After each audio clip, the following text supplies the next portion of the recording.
Okay sir, आप live start कर। Hello everyone, good evening. I hope आप लोगों का मेरा ऑडियो आप सब लोगों को मेरा ऑडियो और वीडियो ठीक तरीके से दिख रहा होगा। एक बार कंफर्म कर दीजिए चैट बॉक्स में कि सब ठीक है आपके एंड पे।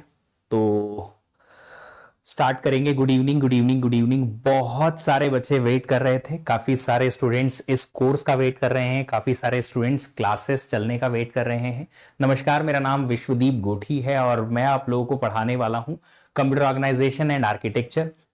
आप लोगों को कोर्स जो है उसमें ऑफ कोर्स लर्निंग तो मिलेगी ही मिलेगी, डीपीपीज, वीकली टेस्ट एटसेट्रा मिलेंगे। बट उसके साथ ही साथ सबसे इंपॉर्टेंट चीज जो इस कोर्स में हम लोग करेंगे वो ये करेंगे कि हम लोग क्वेश्चन को कैसे अटेम्प्ट किया जाता है, यह सीखना हमारे लिए सबसे ज्यादा जरूरी है। क्योंकि गेट एग्जाम में जो हमारा प्राइम फोकस होता है वो होता है कि जब गेट एग्जाम हम लिखें, कोई क्वेश्चन हमारे सामने आए तो उस क्वेश्चन को हम सॉल्व कर पाए।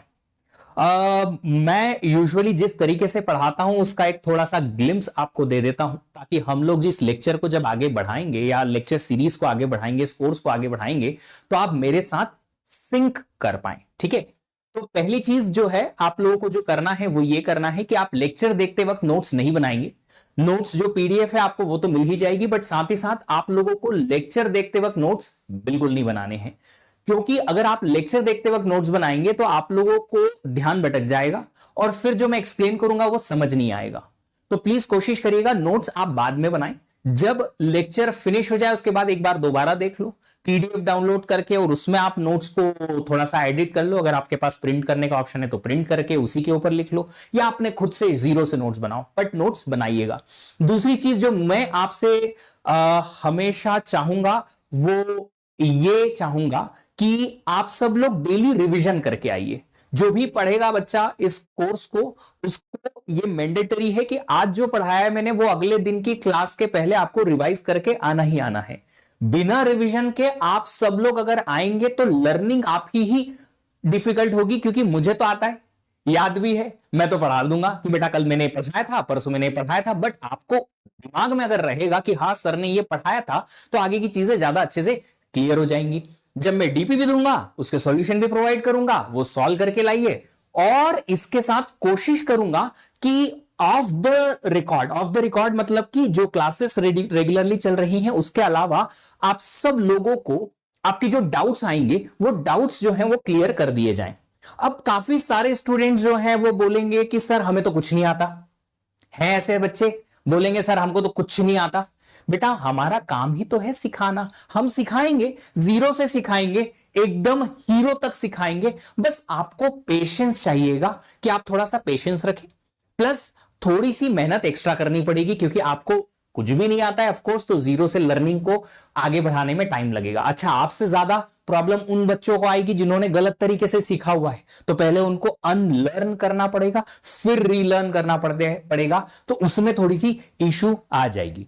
ठीक है। तो अब हमें सबसे पहले जो यहां इस कोर्स के लिए शुरू करना है वो क्या करना है, हम क्या क्या कवर करने वाले हैं। आज कुछ बेसिक सी चीजों के बारे में डिस्कस करेंगे। सबसे पहले डिस्कस करेंगे प्रीरिक्विजिट्स क्या है इस कोर्स के, क्या क्या आपको पता होना चाहिए, सीओए क्यों पढ़ना जरूरी है, कहां कहां काम आएगा, data in computers, components, binary numbers etcetera के बारे में हम बात करने वाले हैं। चलिए, तो सबसे पहले प्रीरिक्विजिट्स क्या है। देखो कोर्स ये जो है इसके पहले आपको थोड़ा कुछ पता होना जरूरी है। क्या क्या? देखो कंप्यूटर में क्या क्या यूज होते हैं। सीपीयू यूज होता है, मेमोरी यूज होती है, रैम, रोम, हार्ड डिस्क, एचडीडी का फुल फॉर्म होता है hard disk drive. IO device क्या होती है, कुछ आइडिया अगर आपका होगा, आपने कभी कंप्यूटर देखा होगा, समझा होगा, रैम क्या होती है, रोम क्या होती है, हार्ड डिस्क क्या होता है, अगर बेसिक आइडिया भी है तो काम चलेगा हमारा। ये बहुत इंपॉर्टेंट है, ये आपको पता होना ही चाहिए, क्योंकि मैं पढ़ा नहीं पाऊंगा। ये डिजिटल लॉजिक का एक छोटा सा टॉपिक है कि किसी नंबर को बाइनरी में कैसे रिप्रेजेंट किया जाता है, बाइनरी नंबर सिस्टम क्या होता है, कैसे वो काम करता है, डेसिमल नंबर सिस्टम क्या होता है, हेक्साडेसिमल नंबर सिस्टम क्या होता है, ये सब आपको पता होना चाहिए।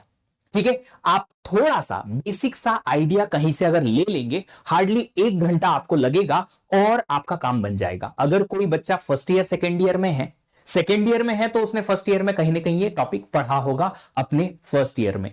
हो सकता है नहीं पढ़ा है तो आराम से आप देख लीजिए बाइनरी नंबर सिस्टम क्या है, हेक्साडेसिमल नंबर सिस्टम क्या है, डेसिमल नंबर सिस्टम क्या है, इनमें आपस में कन्वर्जन कैसे होता है कि एक नंबर अगर दे रखा है डेसिमल में तो उसे बाइनरी में कैसे कन्वर्ट करेंगे, बाइनरी में है तो डेसिमल में कैसे कन्वर्ट करेंगे, बाइनरी से हेक्सा, हेक्सा से बाइनरी कैसे कन्वर्ट करेंगे, वो आपको पता होना चाहिए।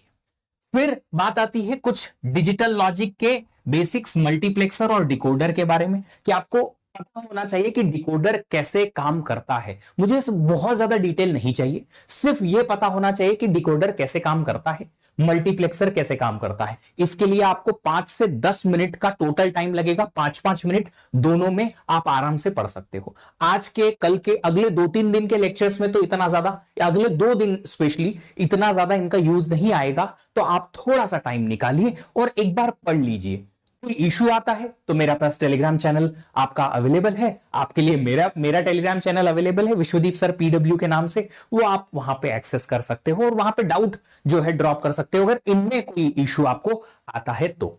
ठीक है, अब बात आती है ये चीजें जो आपको याद रखनी है, ये आपको लाइफ टाइम याद रखनी है। लाइफ टाइम मतलब गेट की प्रिपरेशन का लाइफ टाइम, ये बहुत जरूरी है। जब बच्चा क्वेश्चन सॉल्व करता है, सर आपने यहां पे किलो को क्या ले लिया, मेगा को क्या ले लिया, टेरा को क्या ले लिया, ये सब जो है कोर्स शुरू होने के पहले ही मैं बता देता हूं। जब भी कोई क्वेश्चन आएगा, क्वेश्चन में जब हम कैलकुलेशन करेंगे तो के कैपिटल के, किलो, एम मेगा, जी गीगा, टी टेरा, ये हम यूज करेंगे। किलो को हम 10 की पावर 3000 भी लिख सकते हैं, 2 की पावर 10,024 भी लिख सकते हैं। सर अब दोनों में डिफरेंस क्या है, कब यूज करेंगे किलो को 10 की पावर 3 और 2 की पावर 10 में से, दोनों में से कौन सा यूज करेंगे? आप इंटरचेंजेबल यूज कर सकते हो। कब? जब आपका कैलकुलेशन टाइम में रहेगा तो इनको 10 की पावर में कैलकुलेट करो, जब आपका कैलकुलेशन बिट्स में या बाइट्स में या एड्रेसेस आप अगर कैलकुलेट कर रहे हो या कुछ और चीजें कैलकुलेट कर रहे हो तो आप इनको 2 की पावर में लोगे।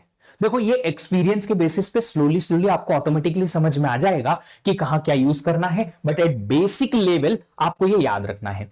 अगर अब कुछ दिन बाद हमने क्वेश्चन सॉल्व किया और मैंने लिखा कि ये किलो 2 की पावर 10, अगर किसी बच्चे ने पूछा तो फिर मैं ये समझूंगा कि आप सिर्फ टाइम पास कर रहे हो, लर्निंग नहीं कर रहे, है ना। और जो बच्चे मुझे जानते हैं वो समझते हैं कि मैं अपने स्टूडेंट्स को क्या बोलता हूं, है ना। फिर तुम चमन की गिनती में आ जाओगे, चमन तो हो तुम, पर उनकी गिनती में आ जाओगे। चमन का मतलब मेरे प्यारे विद्यार्थी जो लर्न करना चाहते हैं बट लर्न हो नहीं रहे, मतलब लर्निंग हो नहीं रही।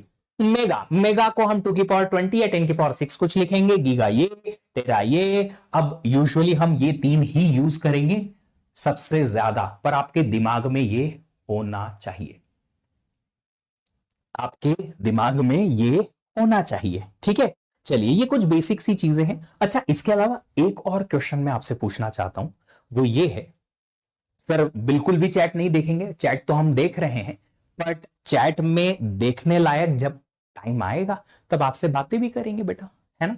पहले कुछ छोटा मोटा पढ़ तो लें, फिर आपसे बात करने का टाइम आएगा तो बातें भी करेंगे, कनेक्शन भी बनाएंगे, है ना।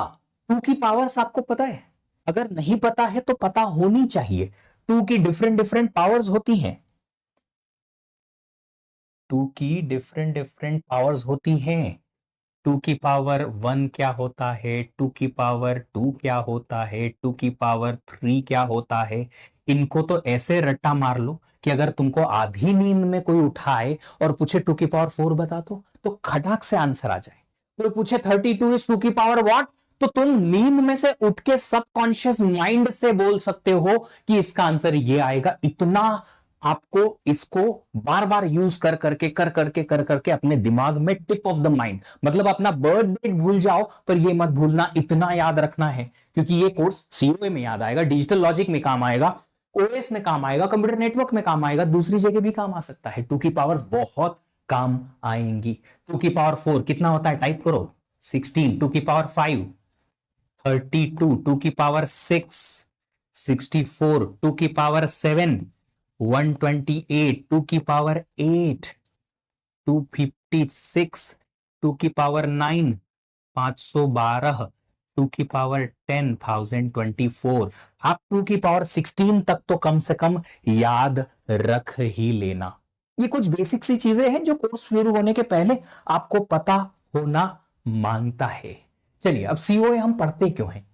एक तो सबसे पहले सर गेट में आ रहा है, सिलेबस में हम पढ़ेंगे तभी तो मार्क्स आएंगे, तभी हम गेट क्रैक करेंगे, तभी हम अपने मन चाहे पीएसयू या फिर आईआईटी आईआईसी में जाएंगे, तभी तो आएगा पैसा ही पैसा सर, करोड़ों की डील है ना।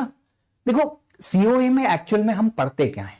सीओए में हम पढ़ते हैं कि जब आप एक माउस के कहीं पे कर्सर ले जाके क्लिक करते हो ना, तो अंदर होता क्या है? आपके कंप्यूटर सिस्टम के अंदर एक प्रोसेसर लगा है। अब ये प्रोसेसर काम कैसे करता है? रैम बोलते हैं, अरे सर हमारे पास एक नया फोन है 6 GB की रैम है, 8 GB की रैम है, अरे सर अब तो हम 10 GB का रैम वाला सिस्टम लेके आए हैं एक्सेट्रा। पर ये रैम में एक्चुअल में होता क्या है? क्यों ये रैम इतना जरूरी है कि सर 6 GB के नीचे तो हम बात ही नहीं करते? ना ना ना ना, पापा अगर बोलेंगे 4 GB के रैम वाला सिस्टम लेना, नहीं पापा 6 से तो काम कम ही नहीं होगा। क्यों? हमारी कॉलर हमारी नाक का सवाल है। स्टूडेंट्स मेरे क्लास वाले क्या बोलेंगे, 4 GB का फोन, हमारे पास तो 6 का 8 का है। पर ये करता क्या है, क्यों है? तो आपको पता होना चाहिए कि कंप्यूटर वर्क कैसे करता है इंटरनली। क्यों यार, तुम कंप्यूटर साइंस के इंजीनियरिंग स्टूडेंट्स हो, इंजीनियर बन जाओगे, और अगर तुमको यही नहीं पता है कि कंप्यूटर सिस्टम काम कैसे करता है, किसी ने पूछ लिया कि डिस्क में से रीड हो रहा है, कोई तो सॉफ्टवेयर कंपनी में तुम चले गए काम करने, और तुमसे किसी ने पूछ लिया कि ये कंप्यूटर की डिस्क पे ये रीड हो रहा है, इस डिस्क को कम से कम रीड करने को बोलो, या ऐसा कुछ कोड लिखो जो कम से कम डिस्क पे जाए ताकि परफॉर्मेंस इंप्रूव हो पाए, और आप सिर घुसा रहे हो हैं? डिस्क पे एक्सेस से या डिस्क को रीड करने से क्या परफॉर्मेंस कम हो जाता है? ये पता भी तो होना चाहिए ना कि ऐसा कुछ होता है। इसके लिए ये कोर्स जो है बहुत इंपॉर्टेंट है, इसकी लर्निंग ना, स्टडी नहीं, लर्निंग बहुत जरूरी है। दूसरे courses like compiler design, programming, OS से ये किस तरीके से कनेक्टेड रहता है ये हम सीखेंगे। फिर रियल वर्ल्ड डेवलपमेंट जो होता है डेटाबेस मैनेजमेंट सिस्टम में, आप बोलोगे सर डीबीएमएस नाम के कोर्स में इसकी क्या जरूरत? बेटा जी कोई भी सॉफ्टवेयर एप्लीकेशन आप चलोगे तो कंप्यूटर पे, कोई भी सॉफ्टवेयर बनाओ चलाओगे तो कंप्यूटर पे, और कंप्यूटर पे चलाओगे तो कहीं ना कहीं सीपीयू, रैम, डिस्क उसमें आएगा, राइट? और अगर वो यूज में आया तो उस सॉफ्टवेयर को चलाने में आपको सीओए की नॉलेज की जरूरत पड़ेगी। तो डेटाबेस मैनेजमेंट सिस्टम जो एप्लीकेशन होती है, डीबी टूल्स जो होते हैं, वो जब चलते हैं उसमें परफॉर्मेंस इंप्रूवमेंट के लिए, क्वेरी प्रोसेसिंग के लिए, क्वेरी को ऑप्टिमाइज करने के लिए आपको इसका नॉलेज होना जरूरी होता है। ठीक है? और हार्डवेयर डिजाइन, जब आप हार्डवेयर डिजाइन करते हैं तो सीओए का नॉलेज ऑफ कोर्स हार्डवेयर तो है ही। आईओटी जो कि one of the prominent topic है फ्यूचरिस्टिक के लिए, उसके लिए भी आपको इसकी जरूरत पड़ेगी। कहीं ना कहीं आपने micro controller, micro processor word सुने होंगे, वो यहां पे आपको काम आएंगे। तो ये कोर्स जो है काफी सारे कोर्सेस के लिए एक बेस का काम करता है, जो आपको काफी मदद करेगा दूसरी चीजें सीखने में। ठीक है, चलिए ओके, 1 सेकेंड, एक मिनट दीजिए मुझे। हाँ जी, आई थिंक अभी थोड़ा बेहतर होगा। चलिए आगे बढ़ते हैं और ये चीज समझते हैं कि कंप्यूटर ऑर्गेनाइजेशन आर्किटेक्चर जो कोर्स है इसका मीनिंग क्या है। देखो ये जो कोर्स है पूरा, इसको 2 पार्ट में डिवाइड किया गया है। एक है कंप्यूटर आर्किटेक्चर और एक है कंप्यूटर ऑर्गेनाइजेशन। ये आर्किटेक्चर पहले आएगा, फिर ऑर्गेनाइजेशन आएगा। ठीक है, 2 पार्ट है। हमारा जो सिलेबस है उसमें इसका पार्ट हेवी है, ज्यादा है, और ज्यादा सिलेबस भी इसी का ही है, ज्यादा क्वेश्चन भी यहीं से आते हैं और इजी भी है। Oh no, I am really sorry, मैं उल्टा लिख दिया, not architecture, organisation, this is heavy. कहां आ गए भैया हम? ना ना ना ना ना, I am relatively new for this, so हो सकता है ऐसा कुछ हो जाए। ये है हैवी, ऑर्गेनाइजेशन हैवी, ये लिखते ऑर्गेनाइजेशन पहले है, बट पहले आर्किटेक्चर हम पढ़ेंगे। ये थोड़ा छोटा टॉपिक है रिलेटिवली इन आर सिलेबस, पर इसको हम पहले सीखेंगे। ऑर्गेनाइजेशन हम बाद में सीखेंगे, क्योंकि जब तक आर्किटेक्चर समझ नहीं आएगा ऑर्गेनाइजेशन समझ नहीं आएगा। पर ये होता क्या है, आर्किटेक्चर वर्सेस ऑर्गेनाइजेशन में क्या डिफरेंस है, क्यों है, इसको बहुत क्विकली एक छोटे से एग्जांपल से समझते हैं। मान लो आप लोगों की बढ़िया सी जॉब लग गई, खुश तो हो ही सकते हो, इमेजिन तो कर ही सकते हो, जॉब लग गई, ढेर सारा पैसा मिला है हमें, एडवांस भी मिल गया, बहुत सारी सैलरीज भी इकट्ठी हो गई। अब बनाना है घर, जिसकी हम बहुत टाइम से, बहुत सालों से इंतजार कर रहे थे कि पेरेंट्स को एक बढ़िया सा घर बना के गिफ्ट करेंगे एटसेट्रा। तो एक बनाना है घर, उसके लिए हमने ले लिया है प्लॉट। अब क्या डायरेक्टली आप घर बनाना, कंस्ट्रक्ट करना शुरू कर देंगे, यस और नो? बोलो, क्या आप डायरेक्टली घर बनाना शुरू कर दोगे? अरे सर, जब तक घर का डिजाइन नहीं मिलेगा, एक बेसिक लेआउट नहीं मिलेगा कि कितने बाय कितने का प्लॉट है, कितने कमरे बनाने हैं, एंट्री कहां से होगी, किधर दरवाजा खुलेगा, कौन सा रूम कहां होगा, लिविंग रूम कहां होगा, डाइनिंग कहां होगा, किचन कहां होगा, एटसेट्रा एटसेट्रा, ये डिजाइन बनाना जरूरी है कि नहीं है? यस। तो पहले तो हम घर का डिजाइन बनाएंगे ना। यार मुझे आप लोगों का चैट क्यों नहीं दिख रहा है? अच्छा, ये चैट जो है वो एक जगह स्टैग्नेंट हो गया है, बिल्कुल। हाँ, अब ये दिखा। Yes yes yes. तो क्या हुआ, आप सब लोगों को पहले घर का डिजाइन बनाना पड़ेगा। जब डिजाइन बन जाएगा तो फिर आप, जो भी आपका सुपरवाइजर पर्सन है या जो इंप्लीमेंट करने वाला बंदा है, क्या बोलते हो हिंदी में, मिस्त्री, कारीगर, जो भी आप बोलते हो, है ना, उसको दोगे, ले भाई बना। कंस्ट्रक्टर जो है आपका, उसको दोगे, लो भाई बना। तो वो क्या करेगा, डिजाइन देखेगा और फिर घर बना देगा, इंप्लीमेंट करेगा उस डिजाइन को, है ना?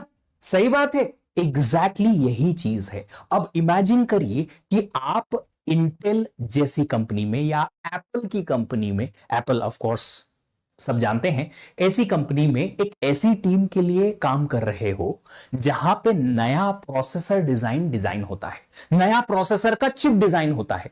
अब अगर नया प्रोसेसर मतलब सीपीयू, एक नया कंप्यूटर डिजाइन होता है जो कि पहले से बेहतर हो, जैसे कि अभी अभी अगर आप मैकबुक के लिए थोड़ा सा अवेयर हो, तो आप लोग को पता होगा कि मैकबुक में M1 M2 M3 चिप्स आती हैं, अलग अलग लेवल की। इंटेल में जनरेशन अलग अलग होती हैं, i5 i3 i7 प्रोसेसर्स की अलग अलग जनरेशन होती है, राइट? तो एक नया टाइप का आपको कंप्यूटर सिस्टम डिजाइन करना है। तो क्या डायरेक्टली आप बोलोगे लाओ भैया हमें हार्डवेयर दे दो, एक रैम दे दो, इधर से इधर लगा दें, इधर से एक प्रोसेसर दे दो, इधर से कुछ ट्रांजिस्टर्स दे दो और हम डिजाइन कर दें, इनको खाली जोड़ना ही तो है, कनेक्शन ही तो करना है? नहीं, पहले आप थ्योरेटिकली कंप्यूट करोगे या थ्योरेटिकली आर्किटेक्चर बनाओगे उस नए कंप्यूटर सिस्टम का, कि ये कंप्यूटर सिस्टम जो है ऑन पेपर, इंप्लीमेंट कुछ नहीं किया मैंने, ऑन पेपर काम क्या क्या करेगा, कैसे कैसे चलेगा, उसका लेआउट, एक ब्लूप्रिंट बनाओगे। कुछ समझ आ रहा है बात में? यस नो, जल्दी से बताओ, कुछ समझ आ रही है बात? यस और नो? अगर यस तो जल्दी से यस लिखो, मुझे समझ आना चाहिए कि आप लोगों को समझ आई बात। तो अगर एक नया कंप्यूटर बनाना है तो पहले उस कंप्यूटर का एक क्या बनाएंगे, एक बेसिक ब्लूप्रिंट बनाएंगे कि ये नया जो टाइप का कंप्यूटर है जिसको मैं बनाने की सोच रहा हूं, उसका बेसिक ब्लूप्रिंट क्या है, इसमें क्या क्या आएगा, क्या एक सीपीयू आएगा, क्या इसमें रैम लगेगी, क्या इसमें कीबोर्ड, मॉनिटर और माउस जैसे इनपुट आउटपुट डिवाइसेस की जरूरत पड़ेगी जिससे हम स्क्रीन पे कुछ देख सकें या इनपुट दे सकें एटसेट्रा। क्या क्या इसमें कंपोनेंट होंगे, पहले तो ये हमें डिसाइड करना पड़ेगा। फिर और क्या आगे, ये कंपोनेंट करेंगे क्या?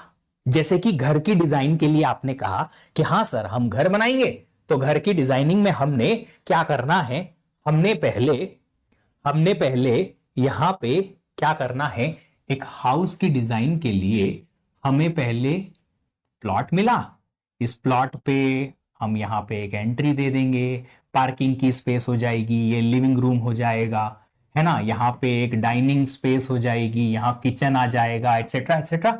आप डिजाइन करोगे कहाँ क्या आएगा, अच्छा ये रूम निकाला, इसका क्या काम है सर? तो आप लिखोगे ना भैया ये डाइनिंग स्पेस है, यहां पे डाइनिंग होगी, ये लिविंग रूम है, यहां पे सोफा एटसेट्रा लगेगा, कोई गेस्ट आता है तो उन्हें यहां पे बिठाया जाएगा, उनको पानी समोसा यहीं दिया जाएगा। इसी रूम में ये पता चलेगा आपको कि मम्मी ने कुकीज छुपा के रखे थे जो हमको नहीं पता थे, अच्छा ये भी घर में थे, मेरे को तो बताया नहीं, खाने नहीं दिए एटसेट्रा, वो ये वाला रूम रहेगा। ये रूम जो आपने बनाए हैं उनका क्या क्या काम है ये बताना पड़ेगा। तो सेम चीज जो मैं बता रहा हूं यहां पे कि अगर आपने कंप्यूटर बनाया तो इस कंप्यूटर में क्या क्या होगा। आप बोलोगे सर ये कंपोनेंट है। कंपोनेंट क्या है? CPU, central processing unit. करता क्या है? What it does. क्या करेगा ये? सीपीयू काम क्या करेगा? तो बोलोगे सर ये एडिशन परफॉर्म करेगा, सब्ट्रैक्शन परफॉर्म करेगा, हमारे प्रोग्राम रन करेगा, हम ये कर देगा, वो कर देगा, वो कर देगा। सारे जो जो काम आप बोलोगे वो सब जो आप डिसाइड करके दोगे वो सब ये करेगा। फिर आपने बोला सर रैम होगा।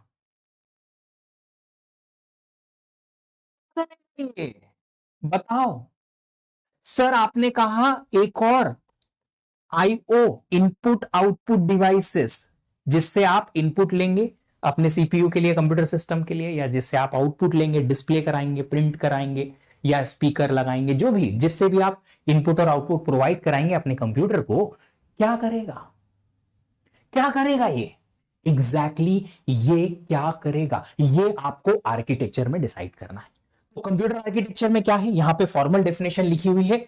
It's a conceptual design. On paper आप डिजाइन करोगे कंसेप्चुअली कि कंप्यूटर सिस्टम जो नया आप बनाने वाले हो वो क्या करेगा। And fundamental operational structure. Fundamental operational structure का मतलब है कि आप बताओगे कि भैया ये सीपीयू है, ये आईओ है, ये रैम है, ये क्या करेंगे। हवन नहीं करेंगे, यहां पे कुछ कुछ काम करेंगे, है ना। मतलब क्या करेंगे से सर की टोन में, अरे हवन करेंगे हवन करेंगे गाने लग गए, नहीं नहीं। ये इनका ऑपरेशन क्या है? ऑपरेशन क्या है मतलब ये क्या काम करेंगे। सीपीयू क्या करेगा, रैम क्या करेगी, अलग अलग डिवाइसेस जो आप लगा सकते हो वो क्या क्या काम करेंगे, ये आपको यहां पे आर्किटेक्चर में डिसाइड करके बताना है। इंप्लीमेंट कुछ नहीं किया, ऑन पेपर कुछ नहीं आया, खाली प्लानिंग बनी है। जैसे आप लोगों ने गेट की प्लानिंग बनाई, इतना इतना कर लेंगे, ऐसे ऐसे ऐसे ऐसे हो जाएगा, रैंक आ जाएगी, मास्टर्स में चले जाएंगे, करोड़ों रुपए कमा लेंगे, है ना। वो जो प्लानिंग है वो ये आर्किटेक्चर डिजाइन है अभी। ठीक है, तो आर्किटेक्चर में आपने क्या किया, ये कर दिया। बट थोड़ा सा इसमें ट्विस्ट है। और वो क्या है? ट्विस्ट ये है कि भैया जब आप बोलोगे कि हमारे पास ये सीपीयू है और ई सीपीयू वा का काम करता है हमने बताना है, तो ये काम जो करता है उसका ऑन पेपर आपको डिजाइन बताना है। आप बोलोगे सर ये क्या होता है? अगर बाई चांस, मैं नहीं बोल रहा हूं कि पढ़ना जरूरी भी है, अगर बाई चांस किसी स्टूडेंट ने माइक्रो प्रोसेसर नाम का कोर्स पढ़ा है तो उसमें एक प्रोसेसर या सीपीयू का डिजाइन पढ़ते हो आप। 8085 माइक्रो प्रोसेसर या 8086 माइक्रो प्रोसेसर आप पढ़ते हो। ठीक है, तो अगर आप सब लोग माइक्रो प्रोसेसर जो है पढ़ते हो 8085 और उसका एक ब्लॉक डायग्राम पढ़ते हो, ब्लॉक डायग्राम कभी पढ़े हो बाई चांस तो ठीक है, कुछ ऐसा दिखता है, वो डब्बे के डब्बे बनाए जाते हैं। मैं देखो नहीं पढ़ा है तो कोई तकलीफ नहीं है सच, है ना। अगर पढ़ा है तो थोड़ा इमेजिन हो जाएगा, ऐसे ऐसे बॉक्स रहते हैं, यहाँ पे सीपीयू होता है, सॉरी यहाँ एएलयू होता है, एएलयू होता है, ऐसे कनेक्टेड रहता है, रजिस्टर होते हैं कुछ कुछ, ऐसे आपने कहीं बाई चांस पढ़ा हो, है ना। इमेजिन कर सकते हो। अभी भी प्रॉब्लम आ रही है?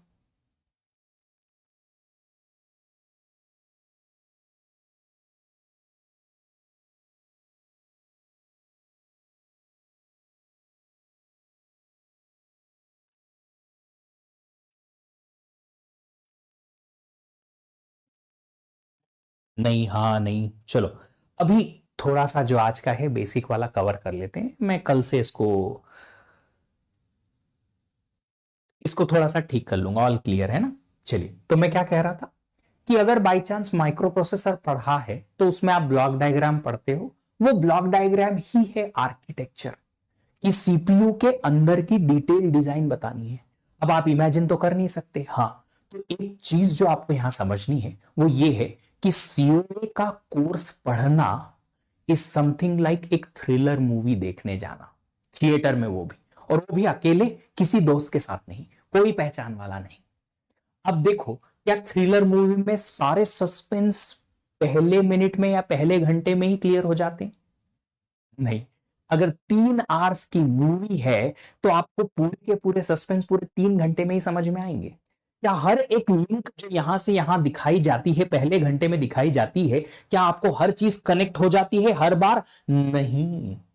तो फिर पूरी मूवी देखनी पड़ेगी। हाँ, अगर मान लो आपने 1 घंटे की मूवी देखी और 1 घंटे में आपको कुछ कुछ चीजें हैं जो क्लियर नहीं हो पा रही कि यार ये इसका मर्डर किसने किया होगा, ये कहां से आया होगा, ये कैसे चोरी हो गया, एटसेट्रा, इसके पीछे का क्या राज है, तो क्या आप आसपास वालों को फड़काओगे, "ए, रुको रुको रुको, बताओ"?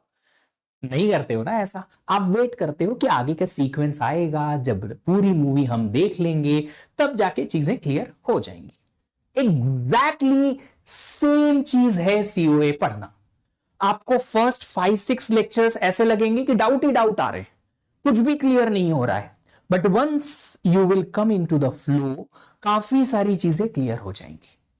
तो मैं रिकमेंड करूंगा आप सब लोग स्लोली स्लोली, धीरे धीरे करके आराम से पहले पढ़ लीजिए। जब आप कुछ 10-12-15 लेक्चर्स पढ़ लेंगे, आर्किटेक्चर पूरा पार्ट खत्म कर लेंगे, आपको ये जो डाउट शुरुआत में आए थे वो क्लियर हो जाएंगे। सर ऐसा क्यों नहीं हो सकता, ऐसा क्यों हो रहा है, सारी चीजें क्लियर हो जाएंगी, एवरीथिंग। ठीक है।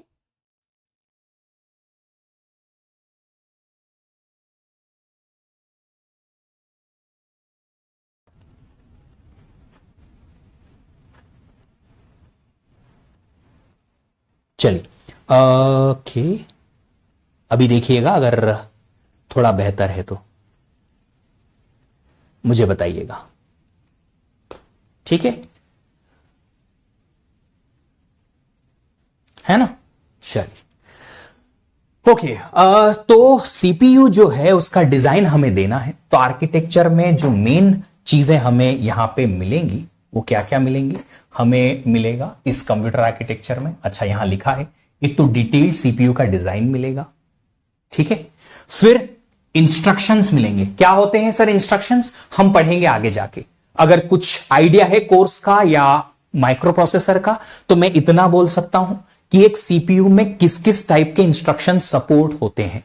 वो इंस्ट्रक्शंस जो हैं वो सारे के सारे आपको आर्किटेक्चर डिजाइन के टाइम पे बताने हैं कि आपका सीपीयू एडिशन टाइप का इंस्ट्रक्शन सपोर्ट करेगा कि नहीं करेगा, सब्ट्रैक्शन का टाइप का इंस्ट्रक्शन सपोर्ट करेगा कि नहीं करेगा, डिवीजन का करेगा कि नहीं करेगा, किस किस टाइप के इंस्ट्रक्शन सपोर्ट कर सकता है एक सीपीयू, वो यहां पे आपको दिया जाना चाहिए, आर्किटेक्चर डिजाइन के टाइम पे दिया जाना चाहिए। ठीक है। एड्रेसिंग मोड, इसके बारे में आपको अगर कोई आइडिया नहीं है, कोई प्रॉब्लम नहीं है, आप अभी सस्पेंस में रहो, मैं बाद में बताऊंगा कि क्या होता है एड्रेसिंग मोड। तो जितने टाइप के एड्रेसिंग मोड सपोर्टेड हैं वो भी आपको दिया जाना चाहिए। अब जब आप नोट्स बनाएंगे बच्चा लोग, तो आप क्या करेंगे, आप लिख दीजिएगा ये चीज कि type of addressing mode supported to be given along with architecture, ताकि आप बाद में जब एड्रेसिंग मोड पढ़ें वापस से इस कोर्स को रिवाइज करें, पता चल जाए एड्रेसिंग मोड आप यहां से आएगा, है ना? ठीक है। फिर डेटा फॉर्मेट। डेटा फॉर्मेट क्या होता है थोड़ी देर में मैं बताऊंगा कि डेटा फॉर्मेट क्या होता है, क्यों होता है, 5 मिनट में बस। ये सारी चीजें आपको आर्किटेक्चर के टाइम पे दी जानी चाहिए। मतलब आप एक सीपीयू जब डिजाइन करेंगे आपको ये सारी चीजें पता होंगी, मतलब दी जानी चाहिए। अगर आप नया कंप्यूटर डिजाइन करोगे ये चारों चीजें आपको देनी पड़ेंगी एक सीपीयू एक कंप्यूटर के लिए। अब ऑर्गेनाइजेशन की बात करते हैं। आपने एक ब्लूप्रिंट तो बना दिया घर का, जी ये रहा ब्लूप्रिंट, है ना, या ये घर का ब्लूप्रिंट। थोड़ी देर पहले मैंने बताया था कि इसमें किचन होगा एटसेट्रा एटसेट्रा। अब इसको इंप्लीमेंट करो। अब इंप्लीमेंट करेंगे तो फिर हमें लगेगा ऑर्गेनाइजेशन। भैया इंप्लीमेंट करेंगे तो दीवारें जो हैं वो किस चीज की बनानी है, ईंट की बनानी। ईंट कौन सी वाली लगेगी, वो जो मिट्टी की बनती है वो या कंक्रीट वाली? आजकल सिटीज में बहुत चलती है। हाँ, बड़ी सिटीज में कंक्रीट की वॉल चल रही है। आप जो वॉल बनाएंगे डायरेक्टली प्रीकास्ट करके लाएंगे या फिर ब्रिक बाय ब्रिक जोड़ जोड़ के बनाएंगे? कैसे बनाएंगे? घर में दरवाजे जो हैं वो लगेंगे, ठीक है, पर वो दरवाजा कौन सी क्वालिटी का होगा, कौन सी कंपनी का होगा, किस तरीके का दिखेगा, ये सारी चीजें जो है इंप्लीमेंटेशन डिटेल है। आपने घर का डिजाइन दे दिया, हो चलेगा आर्किटेक्चर। इस घर को इंप्लीमेंट करने के लिए जब आप इंप्लीमेंटेशन डिटेल जोड़ते हो तो वो आता है ऑर्गेनाइजेशन। मतलब कंप्यूटर डिजाइन तो बोल दिया कि कंप्यूटर का डिजाइन तो करना है, सीपीयू का डिजाइन दे दिया, इंस्ट्रक्शन क्या सपोर्टेड है ऑन पेपर दे दिए, एड्रेसिंग मोड क्या सपोर्टेड है दे दिए, डेटा फॉर्मेट बता दिया। अब इसको इंप्लीमेंट भी करो, बनाओ।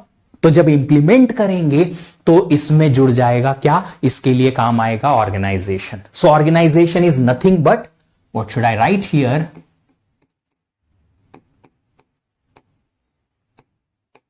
implementation of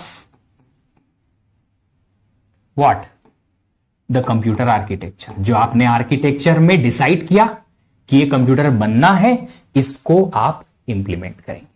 ठीक है, चलिए अभी इंप्लीमेंट करेंगे. हां, इंप्लीमेंट कर देंगे, अच्छी बात है.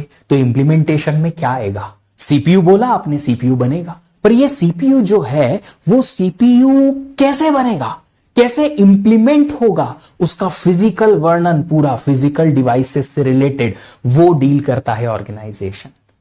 अब आपने सीपीयू तो बना दिया, आपने रैम मेन मेमोरी बना दी, आईओ डिवाइसेस बना दिए, पर ये आपस में कनेक्ट कैसे करेंगे. आपने मान लो कहा कि मेरे पास एक सीपीयू है, मेरे पास एक रैम है, मेरे पास एक नहीं बहुत सारी अलग अलग टाइप के आईओ डिवाइसेस हैं. ये आर्किटेक्चर पार्ट में डिसाइड किया, सीपीयू क्या करेगा, रैम क्या करेगी, ये क्या करेगी, डिसाइड कर लिया. अब आप कहते हैं कि हम इन्हें इंप्लीमेंट करेंगे, फिजिकली इंप्लीमेंट करेंगे. तो ये सीपीयू डिजाइन करने के बाद इंप्लीमेंट करना, फिजिकल डिवाइस लगाना, that is being dealt by what, organisation. RAM क्या होगी, आईओ डिवाइसेस कैसे होंगी, फिर ये आपस में कम्युनिकेट कैसे करेंगे. रैम को सीपीयू से जोड़ेंगे, हां जोड़ेंगे. कैसे ये सीपीयू इस रैम से इंटरैक्ट करेगा, कैसे ये सीपीयू इस आईओ से इंटरैक्ट करेगा, कैसे ये रैम इससे इंटरैक्ट करेंगी, ये कहां डिसाइड करोगे, ये डिसाइड करोगे आप यहां ऑर्गेनाइजेशन में. Deals with physical devices, physically कैसे बनाओगे उसे वो, एंड देयर इंटरकनेक्शन, आपस में कैसे कम्युनिकेट करेंगे. अच्छा भैया, किचन से आप लिविंग रूम में जाओगे कैसे, दरवाजा बनाना पड़ेगा, है ना, राइट.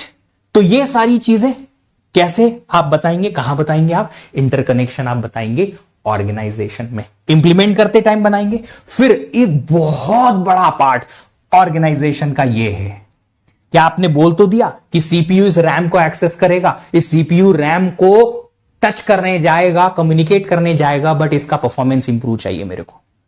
यहां से यहां अगर कम्युनिकेशन हो रहा है, इसका परफॉर्मेंस बढ़ाओ. अब जो कंप्यूटर सिस्टम बेसिक भी जानता है, कभी बाय चांस कुछ नाम सुना है तो उसने सुना होगा एक वर्ड कैश, सुना है, बहुत क्वेश्चन आता है गेट में इसमें से. हाँ, तो भैया यह आप समझ सकते हो कि आपको परफॉर्मेंस भी इंप्रूव कराना है. इस ऑर्गेनाइजेशन का पार्ट है कि जब आप इस आर्किटेक्चर को इंप्लीमेंट करो तो आपका पर्सपेक्टिव होना चाहिए कि आप परफॉर्मेंस इंप्रूव कराने जाओ. इंप्रूव कराने के लिए क्या करोगे, बहुत सारी टेक्निक्स है. सीपीयू रैम से इंटरैक्ट करे, इसका परफॉर्मेंस इंप्रूव करने के लिए कैश लगती है. सीपीयू आईओ डिवाइसेस से इंटरैक्ट करे, परफॉर्मेंस इंप्रूव करने के लिए इंटरप्ट मोड आता है. 1 मार्क मिल गया भैया तुमको गेट में. क्यों, क्योंकि इसी साल गेट में इसका क्वेश्चन आया था कि इंटरप्ट मोड जो है अच्छा परफॉर्म करता है, यही वाला ऑप्शन था करेक्ट वाला. हाँ, 1 मार्क का क्वेश्चन था इस बार की गेट में. यस, आईओ डिवाइस और रैम इंटरैक्ट करेंगे, हां कर सकते हैं, और इसके लिए लगता है डीएमए. ये सारी चीजें आप लोगों को एलियन टाइप लग रही होंगी, है ना, एलियन टाइप लग रही होंगी ना. अरे सर क्या बोल रहे हो, ये सब एक एक करके आएगा बच्चा. मैं अभी आपको एक बेसिक आइडिया दे रहा हूं. एज अगेन मैं रिपीट करता हूं कि आप सब लोगों को ये मूवी की तरह देखना है. 10-15 लेक्चर में धीरे धीरे करके चीजें क्लियर होंगी. जब ये चीजें आएंगी आपको ऑटोमेटिकली आइडिया लग जाएगा कब कैसे क्या आएगा. कोई बात नहीं, नई टर्म्स नहीं पता है, कोई बात नहीं. अरे यार मेरे को भी नहीं पता थी, मैं तो गेट का पूरा पढ़ने के बाद में डीए में नहीं जानता था क्या होता है. पूरा गेट पढ़ लिया, आईआईएससी पहुंच गया, उसके बाद भी नहीं पता था कि डीए में क्या होता है. Don't worry about it. बहुत सारे लोग नहीं जानते थे, अब तो जानोगे. मैं हूं, पढ़ाऊंगा यार. किसी ने मेरे से पूछा था सर आपका इंट्रोडक्शन दे दो, यार बहुत बड़ा हो जाएगा.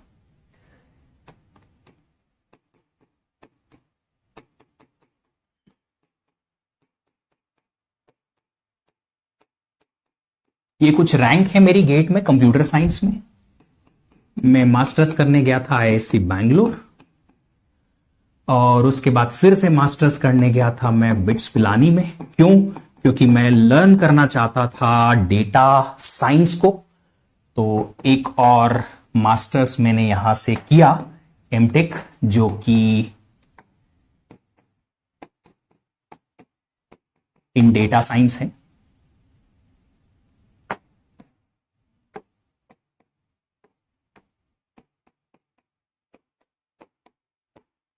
ये हुआ था 2018 से लेके 20 में, बहुत बाद में। ये जो रैंक आई थी 2010 में आई थी। मैं थर्ड ईयर में था 2009 में, तब ये रैंक आई थी।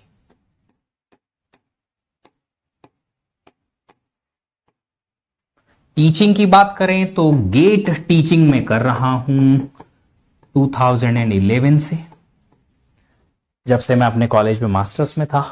और रही बात इंजीनियर्स को पढ़ाने की, तो मैं पढ़ा रहा हूं 2007 से ट्यूशंस। जो बच्चा बोलता है ना कि सर टाइम नहीं है, मैंने अपने फाइनल ईयर में ये रैंक निकाली है 2 घंटे पढ़ा के। कॉलेज के बाद 2 घंटे पढ़ाया, फिर अपनी क्लास गया, रात में 10 से लेके 2 बजे तक सेल्फ स्टडी किया, और फिर सुबह 7 बजे उठ के वापस कॉलेज। ये मत बोलना सर टाइम नहीं है, टाइम है। ऑप्टिमाइज करना सीखना पड़ेगा बाबू। क्यों? करियर बनाना है, करियर बहुत इंपॉर्टेंट है। हम बात करेंगे करियर से रिलेटेड बहुत सारी दूसरी चीजों के बारे में, अभी कोर्स के बारे में पढ़ते हैं। तो अभी हमने क्या कहा कि सर आर्किटेक्चर बेसिक डिजाइन है, उसके बाद ऑर्गेनाइजेशन, उसका इंप्लीमेंटेशन है। ऑर्गेनाइजेशन में हमारे पास क्या क्या आएगा? आईओ ऑर्गेनाइजेशन आएगा, मेमोरी ऑर्गेनाइजेशन आएगा, परफॉर्मेंस इंप्रूव करना है कैसे, ये सब आएगा। ठीक है, अब बात करें इस कोर्स के स्ट्रक्चर की, कि हम इस कोर्स को कैसे पढ़ेंगे।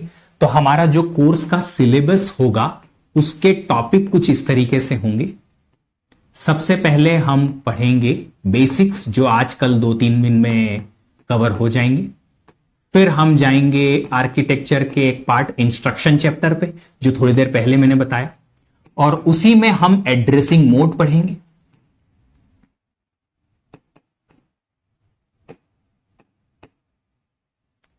फिर तीसरी चीज इसके बाद जो हम पढ़ेंगे वो है सीपीयू ऑर्गेनाइजेशन, एंड सीपीयू के बाद उसी चैप्टर में हम कंट्रोल यूनिट पढ़ेंगे। फिर एक डेटा से रिलेटेड छोटा सा टॉपिक है जो आप डिजिटल लॉजिक में भी पढ़ते हैं, और आप सीओए में भी पढ़ते हैं। मैं पढ़ा देता हूं क्योंकि मुझे लगता है कि यार पढ़ा दो, 1-2 लेक्चर कोई एक्स्ट्रा पढ़ा भी देंगे तो कोई प्रॉब्लम है नहीं। फ्लोटिंग पॉइंट रिप्रेजेंटेशन करके एक टॉपिक आता है, वो पढ़ लेंगे।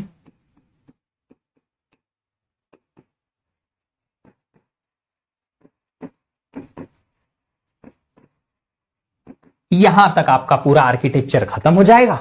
फिर आएगा ऑर्गेनाइजेशन। ऑर्गेनाइजेशन में हमारे पास सबसे पहले आएगा इनपुट आउटपुट डिवाइसेस का ऑर्गेनाइजेशन।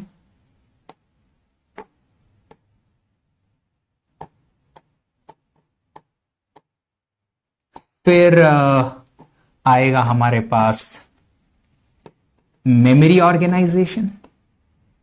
इस मेमोरी ऑर्गेनाइजेशन में ही सबसे बड़ा टॉपिक हमारे पास रहेगा कैश, जिसमें हम बहुत टाइम स्पेंड करेंगे, करीबन 12 लेक्चर सिर्फ और सिर्फ कैश मेमोरी को पढ़ने की। 12 लेक्चर्स। और उसके बाद हम सबसे लास्ट में नहीं, एक डिस्क का भी एक चैप्टर रहेगा, मैग्नेटिक डिस्क। और एट द एंड नंबर 8 पे हम पढ़ेंगे पाइपलाइन। ये हमारा पूरा फ्लो रहेगा।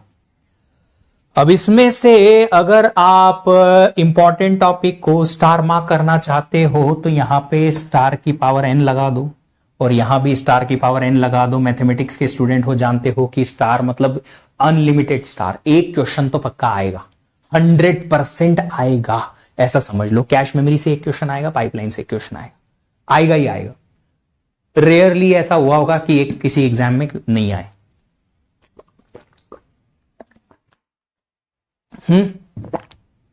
तो ये रहेगा हमारा फ्लो, है ना। इसमें से ये जो है हमारा आर्किटेक्चर का पार्ट है, कंप्यूटर आर्किटेक्चर। बचा हुआ पूरा ऑर्गेनाइजेशन का पार्ट है, इसको जल्दी कवर करने की कोशिश करेंगे। इसमें हम मैक्सिमम टाइम स्पेंड करेंगे कि क्वेश्चन यहां से आता है। अच्छा, एक चीज और हो सकता है कि मैं जो पढ़ा रहा हूं वो आपके किसी और जगह पे पढ़े हुए लेक्चर से मैच ना करे, वो 100% होगा, क्योंकि मैं आपको कन्फाइंड पढ़ाऊंगा गेट के लिए। ये वाले क्लासेस में जो गेट में इंपॉर्टेंट है या पीएसयूज के लिए इंपॉर्टेंट है उतना पढ़ेंगे, इससे ज्यादा नहीं पढ़ेंगे। मेरे को आता बहुत है, आईआईएससी में मैंने कोर्स पढ़ा है पूरा का पूरा, और काफी सारे रिसर्च पेपर पढ़े हैं, बहुत कुछ पढ़ा सकता हूं, बट पढ़ेंगे उतना जो गेट में आएगा, इससे बाहर नहीं जाएंगे, क्योंकि हमारा टारगेट गेट क्रैक करना है। कोर्स को उस लेवल पे नहीं पढ़ना कि हम रिसर्च कर लें या पीएचडी कर लें, उसके लिए फिर हम कुछ अलग देखेंगे। अगर जरूरत पड़ेगी तो मैं आपको अलग से रिसोर्सेज प्रोवाइड कर सकता हूं, अगर आपको पढ़ना है फ्री टाइम में। तो मुझे लगता है किसी के पास फ्री टाइम होगा तो उतना पढ़ेंगे जो गेट के लिए बहुत कन्फाइंड है, और उतना ही पढ़ेंगे, पर उसमें हम इस तरीके से इस तरीके से पढ़ेंगे कि आपको एक्चुअल में गेट के क्वेश्चन बनने लगे। ये मेरा टारगेट रहेगा, ठीक है। चलिए अभी बात करते हैं डेटा। अभी थोड़ी देर पहले किसी ने बोला था कि सर ये तो आपने पढ़ाया नहीं, क्या होता है डेटा फॉर्मेट। मैंने कहा था ना डेटा फॉर्मेट क्या होता है, बताऊंगा। आपका जो सीपीयू है वो सीपीयू डेटा को प्रोसेस करता है, आपके प्रोग्राम रन करता है, कुछ भी करता है। अगर बाई चांस आपको ये पता है, 99% में श्योर हूं कि सबको पता होगा, पर फिर भी मैं बता देता हूं कि आपका जो सीपीयू, आपका प्रोसेसर जो काम करता है वो काम करता है बाइनरी डेटा पे। कोई भी डेटा आप टाइप करो वो बाइनरी में कन्वर्ट होकर सीपीयू तक पहुंचता है। बाइनरी का मतलब 0 और 1 की बिट के फॉर्मेट में होता है, ऐसा ही होता है। मान लो मैंने इंटीजर 10 टाइप किया, तो ये इंटीजर 10 बाइनरी में किस फॉर्मेट में कन्वर्ट होगा। मान लो मैंने कैरेक्टर टाइप किया V, ये कैरेक्टर V बाइनरी में किस फॉर्मेट में कन्वर्ट होगा ताकि आपके सीपीयू को समझ में आए। That is what data format है। सर इसकी क्या जरूरत है? इसकी जरूरत इसलिए है क्योंकि एक सीपीयू में आप जब आर्किटेक्चर डिजाइन करेंगे तो उस टाइम पे बताना पड़ेगा कि इस सीपीयू में एक पॉजिटिव या नेगेटिव इंटीजर आएगा, जिसका साइन अगर होगा, एक इंटीजर वैल्यू आएगी अगर इस सीपीयू में प्रोसेस होने, जिसका साइन है प्लस या माइनस, तो उसको किस फॉर्मेट में हमें लाना है सीपीयू तक, ये डिफाइन करना जरूरी है। अगर कोई कैरेक्टर टाइप होके आया सीपीयू तक प्रोसेस होने के लिए, तो इस सीपीयू में प्रोसेसिंग के लिए उस कैरेक्टर को बाइनरी में किस फॉर्मेट में लाना है सीपीयू तक। क्यों? क्योंकि सीपीयू तो वही फॉर्मेट समझता है जो आपने आर्किटेक्चर में डिसाइड किया। अब मान लो आपने कीबोर्ड से कुछ टाइप किया और उसका फॉर्मेट सीपीयू तक वैसा नहीं पहुंचा जो सीपीयू समझता है, तो क्या तुमको वो आउटपुट मिलेगा जो तुम्हें चाहिए? नहीं मिलेगा। तो फिर बीच में कोई इंटरमीडिएट होगा जो कन्वर्ट कराएगा, बट ये सीपीयू का एक स्पेसिफिक फॉर्मेट होगा। वो आपको कब बताना पड़ेगा? जब आप सिस्टम का आर्किटेक्चर डिजाइन करने जाओगे। समझ पा रहे हो?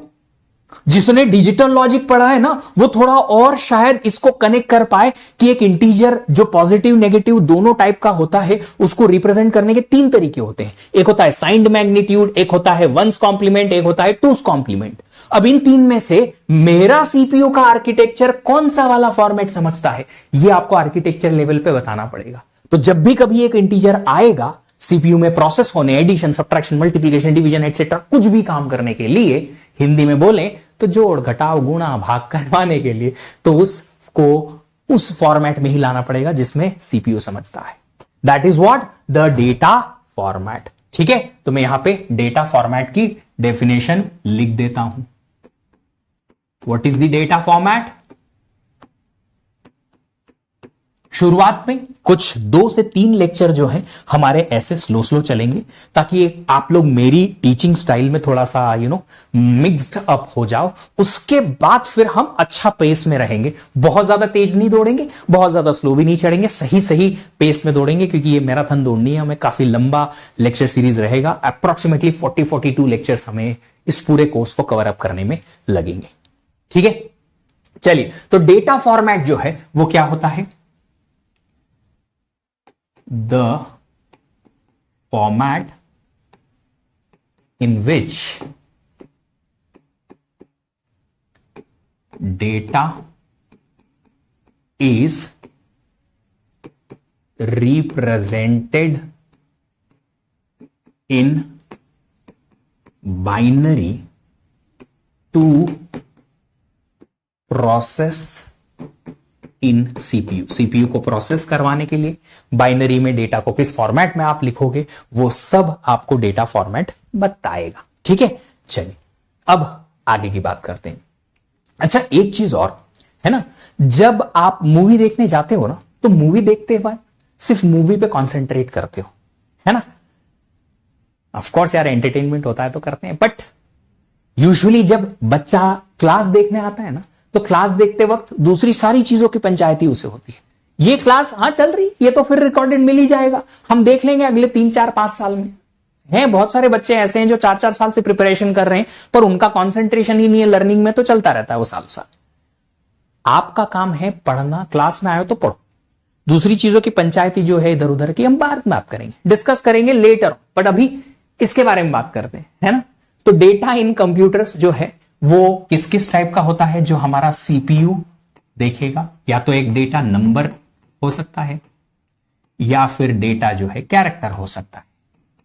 अगर ये नंबर है तो ये नंबर को रिप्रेजेंट करने के लिए बहुत सारे डिफरेंट टाइप्स होते हैं। एक होता है फिक्स्ड पॉइंट रिप्रेजेंटेशन, दूसरा होता है फ्लोटिंग पॉइंट रिप्रेजेंटेशन।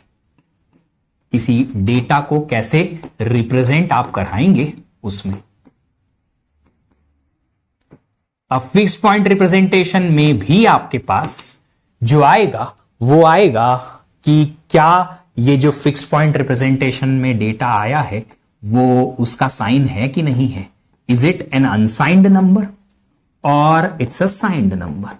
अनसाइंड को बाइनरी में कैसे रिप्रेजेंट करते हैं, साइंड को बाइनरी में कैसे रिप्रेजेंट करते हैं। साइंड के लिए 3 फॉर्मेट होते हैं, एक होता है one's complement representation of numbers, दूसरा होता है टूस कॉम्प्लीमेंट, तीसरा होता है साइन मैग्नीट्यूड।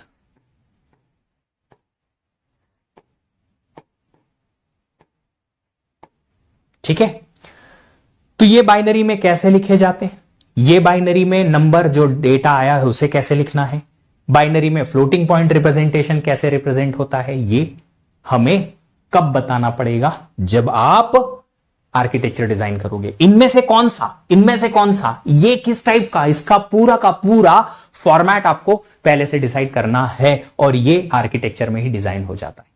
अब ये सारी जो चीजें मैंने येलो में लिखी हैं ये आपके प्रीरिक्विजिट में है, आपसे रिक्वेस्ट भी है कि आप प्लीज देख लीजिएगा।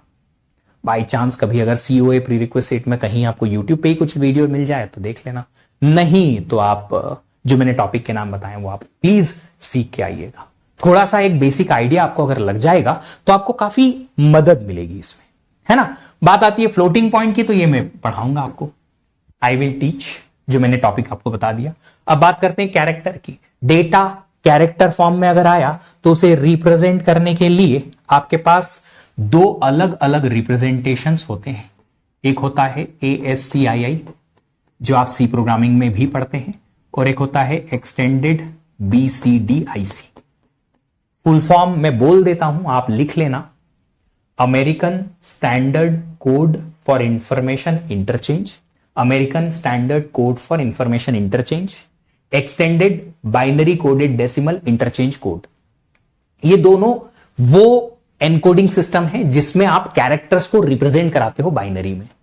इसको सीखने की जरूरत नहीं है, सिर्फ और सिर्फ इंफॉर्मेशन बेसिस पे, दैट्स इट, है ना।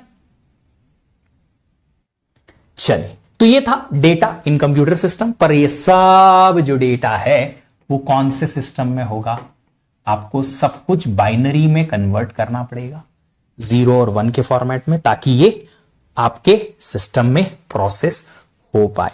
अच्छा, एक चीज और समझना चाहता हूं, क्या आप लोगों को बिट और बाइट का डिफरेंस पता है? बिट का मतलब होता है ईदर 0 और 1, एक सिंगल बिट। बाइट क्या होती है पता है ना, ये बहुत बेसिक सी चीजें हैं, बहुत सारे लोगों को पता होगा। बाइट क्या होता है, क्या होता है? कलेक्शन ऑफ 8 बिट्स, 8 बिट का कॉम्बिनेशन एक बाइट बनाता है। चलो इतना तो आपको पता है, बट एक चीज और, जब आप क्वेश्चन सॉल्व करोगे ना, स्पेशली मेरे क्वेश्चन सॉल्व करोगे तो मैं बहुत घुमाता हूं क्वेश्चंस में। बिट को जब आप रिप्रेजेंट करते हो क्वेश्चंस में, कहीं पे लिखा होगा तो वो स्मॉल बी में लिखा होगा, और बाइट जब लिखा होगा तो वो कैपिटल बी में लिखा होगा। तो जहां भी कहीं पे आपको स्मॉल बी दिख जाए समझ लीजिएगा कि वो बिट है, कैपिटल बी दिख जाए तो वो बाइट है। देखिएगा अगर खाली छोटा स्मॉल बी कैपिटल बी लिखा है तो यहीं पे आपको आपके इंटरनेट प्रोवाइडर जो है घुमाते हैं और बोलते हैं अरे सर हम आपको 16 MBPS का स्पीड देंगे,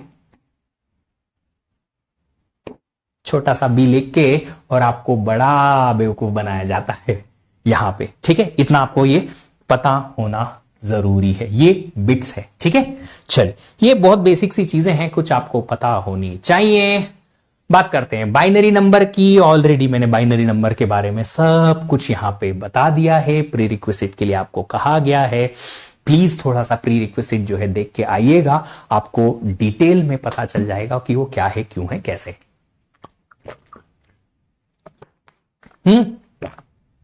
जैसे कि अगर नंबर 5 है तो उसे बाइनरी में कैसे लिखते हैं, 101। ये बाइनरी का नंबर है, इसको लिखने के लिए आप लिखते हैं बेस में 2, इस तरीके से। अगर कोई नंबर है लेट्स से 15 तो उसे बाइनरी में कैसे लिखते हैं, 1111 ऑफ बाइनरी। अगर किसी नंबर को आपको हेक्साडेसिमल में लिखना है तो कैसे लिखेंगे, ये सब जो है आप थोड़ा सा देख के आइए, है ना। चलिए आगे बात करते हैं कंपोनेंट्स ऑफ कंप्यूटर। यहां से हमारे कुछ बेसिक्स शुरू होंगे, यहां से हम थोड़ा सा नेक्स्ट लेवल जाएंगे। अभी तक हम सिर्फ और सिर्फ प्री रिक्विजिट और सिलेबस डिस्कस कर रहे थे। एक कंप्यूटर को बनाने में 3 कंपोनेंट या 3 बड़ी चीजें इन्वॉल्व होती हैं, सीपीयू, मेमोरी, आईओ डिवाइसेस। क्या होता है सीपीयू? अगर किसी ने खाली सेंट्रल प्रोसेसिंग यूनिट लिखा तब पढ़ खाएगा।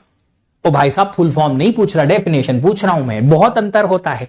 इसीलिए बोलते हैं ना कि इंटरव्यू सर इंटरव्यू अच्छा तो गया था, आंसर तो सारे कर दिए, आंसर में हमको तो लगा सब सही है, सिलेक्शन नहीं हुआ। अरे कैसे होगा, डेफिनेशन पूछ रहा हूं मैं, आप फुल फॉर्म बता रहे हो। नहीं नहीं नहीं, क्या होता है सबको पता है। सीपीयू क्या होता है? Central processing unit. एक ऐसा सिस्टम है, एक ऐसी डिवाइस है कंप्यूटर सिस्टम के अंदर जो उसका ब्रेन है, उसका हार्ट है, सब कुछ है, पूरा सिस्टम कंट्रोल करके रखता है ना। Brain of the computer, heart of the computer, जो पूरे कंप्यूटर सिस्टम का मेन पार्ट होता है, और यहां से ही पूरी प्रोसेसिंग होती है। डेफिनेशन एक्सेट्रा बच्चों वाली बातें हमको पता है बेसिकली। ये सीपीयू जो है इसमें 2 बड़े कंपोनेंट आते हैं। कौन कौन से 2 बड़े कंपोनेंट आते हैं? इसमें आता है एक सीयू, फुल फॉर्म है इसका कंट्रोल यूनिट, और दूसरा आता है आलू, ALU, एरिथमेटिक लॉजिक यूनिट।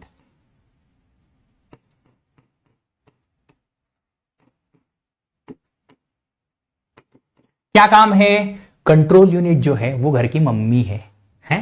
हां, यहीं से पूरा का पूरा कंप्यूटर सिस्टम कंट्रोल होता है, सारे सिग्नल यहीं से जाते हैं। इस मेमोरी को, आईओ डिवाइस को, इनफैक्ट इस आलू को भी कौन चलाता है? चलाता है। जैसे मम्मी नहीं बोलती है चलो तुम ये काम करो, चलो तुम ये काम करो, चलो तुम ये काम करो, पापा को भी बोलती हैं कि चलो आप जाओ मार्केट से ये सब्जियां लेके आओ, है ना, बोलती है ना, सारे के सारे। तो ये सेम चीज, control unit of the computer system क्या काम करता है?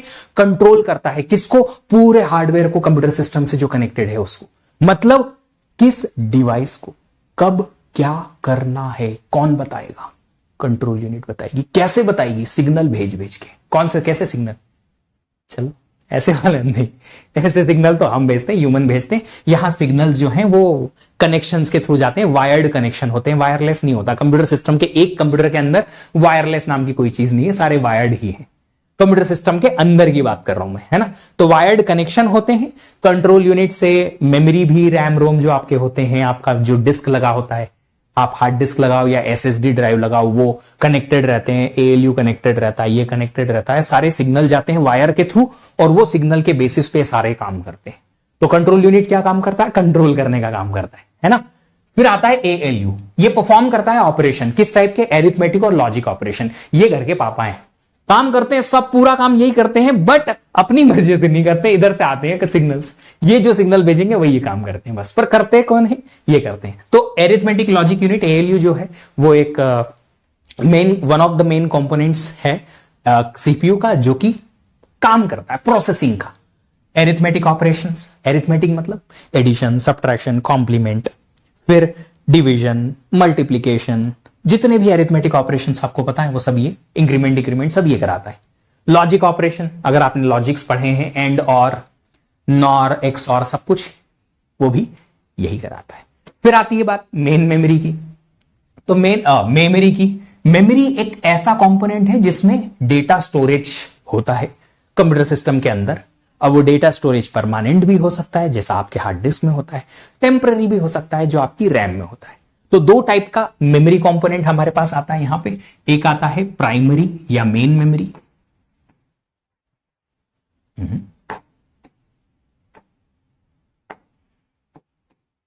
प्राइमरी या मेन मेमोरी। दूसरा आता है सेकेंडरी मेमोरी। प्राइमरी मेमोरी में क्या क्या आ जाते हैं, या मेन मेमोरी या प्राइमरी मेमोरी में हमारे पास आ जाते हैं रैम, हमारे पास आ जाता है रोम, और सेकेंडरी मेमोरी में हमारे पास क्या आता है, सेकेंडरी मेमोरी में हमारे पास आता है जो हमारे पास डिस्क है, वो हार्ड डिस्क भी आ सकती है, आप एसएसडी ड्राइव भी लगा सकते हैं। आईओ डिवाइसेस क्या होती हैं, इनपुट आउटपुट डिवाइसेस होती हैं। दो कैटेगरी में इनको आप डिवाइड कर सकते हो। बेसिक सी चीज है इनपुट डिवाइसेस, वो जो कंप्यूटर सिस्टम को इनपुट देने के काम आए। फिर आता है आउटपुट डिवाइसेस, जो कंप्यूटर सिस्टम से आउटपुट लेने के काम आए। जल्दी से दो चार इनपुट डिवाइसेस के नाम तो गिनाओ मुझे। इनपुट डिवाइसेस कौन सी है सर? कीबोर्ड है जिससे हम इनपुट दे सकते हैं कंप्यूटर को, बिल्कुल। माउस है, स्क्रीन से अगर टच स्क्रीन चलता है तो वो है। फिर स्टाइलस है, फिर स्कैनर्स आ सकते हैं अलग अलग टाइप के, माइक्रोफोन आ सकता है, कैमरा आ सकता है, ये सब इनपुट डिवाइसेस होती हैं। आउटपुट डिवाइसेस जिनसे हम आउटपुट लेंगे। कैसे आउटपुट लेंगे? स्क्रीन के थ्रू ले सकते हैं, प्रिंटर के थ्रू ले सकते हैं, और स्पीकर के थ्रू ले। और ये तो सबसे बड़ा पार्ट है जिंदगी का, बिना उसके तो काम ना चले। मूवीज कैसे देखेंगे, वीडियोस कैसे देखेंगे, है ना? तो स्पीकर है, आउटपुट डिवाइसेस में आ जाते हैं। चलिए, अब इन तीनों कंपोनेंट के अलावा और दो ऐसे बेसिक कंपोनेंट हैं जो हमें पता होने चाहिए। क्यों पता होने चाहिए? हम पढ़ रहे हैं ना सीओए कंप्यूटर कैसे काम करता है, तो और थोड़ा सा डीप में समझेंगे कि ये दो कंपोनेंट क्या है। एक तो है सिस्टम बसेस और दूसरा है सीपीयू रजिस्टर्स। डिटेल में पढ़ेंगे इनको। पहले बात करते हैं सिस्टम बसेस के बारे में। क्या होती है सिस्टम बस? सबसे पहले बस के पहले काम करता हूं मैं, एक डेफिनेशन यहां लिख देता हूं, फिर जीरो से इसको एक्सप्लेन करता हूं। तो सिस्टम बस is nothing but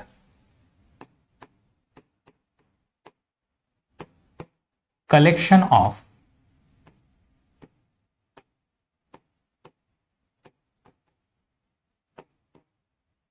communication lines to connect CPU with other component।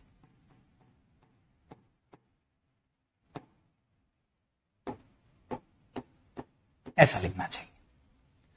आपने कहा थोड़ी देर पहले सर कि सीपीयू जो है वो दूसरी कंपोनेंट से कनेक्टेड रहेगा। सीपीयू को आप रैम से कनेक्ट करोगे, सीपीयू को आप आईओ डिवाइसेस से कनेक्ट करोगे, आईओ डिवाइसेस को रैम से कनेक्ट करोगे। ये कनेक्शन कैसे बनेगा? व्हाट्सएप के थ्रू, पीडब्ल्यू ऐप के थ्रू, यूट्यूब के थ्रू? कैसे नहीं, इस कनेक्शन को कंप्यूटर सिस्टम के लिए क्या करना पड़ता है? यहां से यहां तक वायर्ड कनेक्शन बनता है। क्या बनता है? Wired connection. जैसे कि आप इलेक्ट्रिसिटी एक जगह से दूसरी जगह ले जाने के लिए वायर लगाते हो ना, वैसा ही वायर्ड कनेक्शन बनता है यहां से लेके यहां तक। अब वायर्ड कनेक्शन में होता क्या है, देखो मैं बता देता हूं। वायर्ड कनेक्शन जब बनता है, एक लाइन अगर बनती है तो वो एक लाइन, एक सिंगल लाइन जब वायर्ड कनेक्शन की बनती है तो एक सिंगल लाइन या एक single wire eight a time एक जगह से दूसरी जगह सिर्फ एक बिट ले जा सकता है। एक बिट मतलब सिंगल बिट, जीरो या ले जाएगा या वन ले जाएगा, बट एक बिट लेके जाएगा। अब आपको पता है बिट क्या होती है, तो मैं यहां लिखता हूं ये है कम्युनिकेशन लाइन। ये एक कम्युनिकेशन लाइन एक डिवाइस से दूसरी डिवाइस को कनेक्ट कर रही है। एट ए टाइम ये कितनी बिट ले जा सकती है? सिर्फ एक। मुझे एक से ज्यादा बिट पैरेलल में भेजनी पड़ती है। ये मेरी रिक्वायरमेंट है यार, मेरे को एक एक बिट भेजूंगा, सालों लग जाएंगे कम्युनिकेशन में, मेरे पास इतना पेशेंस थोड़े ही है, और आज तो और भी नहीं है ना। क्लिक किया, काम नहीं बना तो 25 क्लिक और करेंगे जब तक कि रिस्पॉन्स नहीं आ जाता, इतना भी पेशेंस नहीं हमारे पास। तो फिर इस केस में हम एक टाइम पर इतना सा काम नहीं कर सकते कि इतना सा हमने बस एक बिट भेजी फिर एक बिट भेजी ऐसे। तो हम क्या करते हैं, एक कम्युनिकेशन लिंक जब बनाते हैं सीपीयू से मेमोरी या रैम के थ्रू या कहीं भी दो डिवाइसेस के बीच में, तो हम एक से ज्यादा लाइन का एक बंच बना देते हैं। कितनी लाइन दिख रही है तुम लोग को? बिना चश्मे के दिखता है? बताओ बताओ बताओ, कितनी लाइन दिख रही है? 4 लाइन दिख रही है। ये 4 लाइन का कनेक्शन जो है या कलेक्शन जो है, इसको बोलते हैं बस। कौन सी बस? अरे तुम्हारी सिटी बस नहीं है ये, है ना, इंटरसिटी बस भी नहीं है, ये कंप्यूटर सिस्टम के अंदर की बस है, ये सिस्टम बस है। कंप्यूटर सिस्टम के अंदर एक डिवाइस से दूसरी डिवाइस को कनेक्ट करने के लिए हमने वायर बिछाए, वायर लगाए। ये वायर जो है, इस पर्टिकुलर वायर में एक लाइन या एक सिंगल लाइन नहीं है, एक कलेक्शन ऑफ वायर है। कलेक्शन ऑफ वायर को हमने बोला बस। इस बस में कितनी लाइंस हैं? 4 लाइंस हैं। तो 4 अगर लाइंस हैं तो इसका मतलब अगर यहां से यहां मुझे डेटा भेजना है तो कितनी बिट यहां से यहां आ सकती है? ओहो, आंसर भी दिख रहा है, 4 लाइन। 4 बिट यहां से यहां या यहां से यहां भेजी जा सकती है 4 लाइन के थ्रू पैरेलली, है ना। 4 बिट एट ए टाइम भेजा जा सकता है। तो 4 लाइंस बस में है। 4 लाइंस का मतलब है 4 बिट्स कैन बी ट्रांसमिटेड। एक जगह से दूसरी जगह पे ट्रांसमिट हो सकती है कितनी? 4 bit at a time. At a time means parallelly, है ना।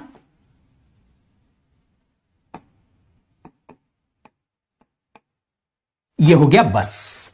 सिस्टम बस वही काम करता है, सीपीयू से दूसरे कंपोनेंट को कनेक्ट करने के लिए ऐसी कम्युनिकेशन लाइंस बिछा रखी है सीपीयू से कनेक्ट करने के लिए दूसरों को, और एक पर्टिकुलर बस में एक से ज्यादा लाइन होती है। अब मैं कुछ बातें बोलूंगा, ये आपने नोट्स में लिखोगे, मैं नहीं लिखूंगा, सिर्फ आपको समझना है, अभी आंसर देना है, बाद में आप नोट्स में लिखोगे। मैंने कहा देयर इज अ सिस्टम बस और देयर इज अ बस of 8 lines. There is a system bus of 8 lines. What does it mean? 8 line है उस बस में, एट ए टाइम आप 8 बिट एक साथ भेज सकते हो, है ना। चलो, इसको बोलने का एक और दूसरा तरीका है, 8 बिट्स वाइडर बस। क्या बोला मैंने? 8 बिट्स वाइडर बस। तो ये 4 लाइन अगर इस बस में है तो मैं इसके लिए एग्जाम्पल में यही लिख देता हूं कि दिस 4 लाइन का बस मींस दिस बस इज 4 बिट्स वाइड। एक तरीका है बोलने का, मतलब इस पर्टिकुलर बस में 4 लाइन है, 4 लाइन चारों एक टाइम पे 4 बिट भेज सकती हैं parallelly, that's why 4 bits wide बस। 4 बिट्स वाइड बस, या फिर इसको आप ऐसे भी लिख सकते हैं, 4 लाइंस वाइडर या वाइड बस।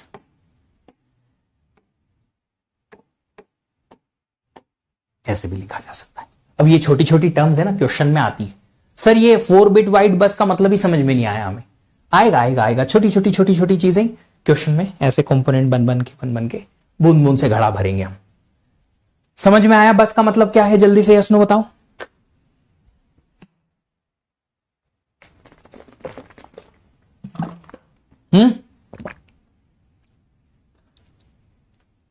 चलिए आगे बढ़ते हैं।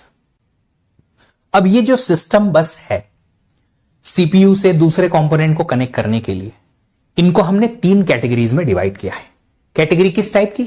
कि इस पर्टिकुलर एक बस में क्या चीज फ्लो होगी, क्या चीज जाएगी, ये वाली बस किसको कहां से लेके जाएगी। देखो, अगर कोई बस सिर्फ और सिर्फ स्कूल के बच्चों को उनके घर से स्कूल लेके जाती है तो हम उसको नाम दे देते हैं कि भैया ये स्कूल बस है, इसमें सिर्फ स्कूल के ही बच्चे ट्रैवल करते हैं, स्टाफ और स्कूल के ही लोग ट्रैवल करते हैं अपने घर से लेके स्कूल तक। नाम दिया है स्कूल बस, मतलब वो स्कूल के लिए ही डेडिकेटेड है। स्टाफ बस आती है एक कंपनी की, ऑरेकल की स्टाफ बस, गूगल की स्टाफ बस। मतलब क्या है? इस गूगल का स्टाफ बस नाम दे रखा है उस बस को, इसका मतलब है कि वो सिर्फ स्टाफ लोगों को, स्टाफ मेंबर्स को ही लेके जाएगी अपने घर से लेके ऑफिस या ऑफिस से घर। तो ऐसे ही कंप्यूटर सिस्टम में बस को नाम दे रखा है ऑन द बेसिस कि ये किसको कहां से कहां लेके जाएगी। तो 3 टाइप की बसेस होती हैं बेस्ड ऑन कि ये सिस्टम बस या एक टाइप की बस क्या कैरी करती है, क्या डेटा या ये क्या कंटेंट कहां से कहां लेके जाती है, उसके बेसिस पे 3 नाम है, address bus, data bus, control bus. Address bus क्या लेके जाएगी? सिर्फ एड्रेस लेके जाएगी। डेटा बस डेटा लेके जाएगी। कंट्रोल बस कंट्रोल करेगी। कंट्रोल उदय कंट्रोल नहीं, कंट्रोल सिग्नल्स लेके जाएगी। तो बस में जो लाइंस होंगी एड्रेस बस की लाइंस एड्रेस लेके जाएंगी, डेटा बस डेटा लेके जाएगी, इसकी लाइन सारी डेटा को ट्रांसमिट कराने के काम आएगी, और कंट्रोल बस जो है उसकी लाइंस कंट्रोल सिग्नल यहां से वहां ले जाने के काम आएगी। होप आपको ये चीजें समझ में आ रही होंगी।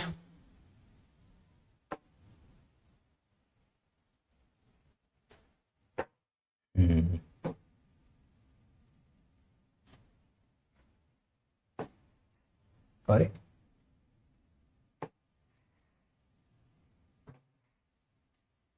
आई don't think so I will be able to use it. छोड़ो छोड़ो, इसको नॉर्मली बना लेते हैं। तो हमारे पास ये एक सीपीयू है, इसको हमने कनेक्ट करना चाहा।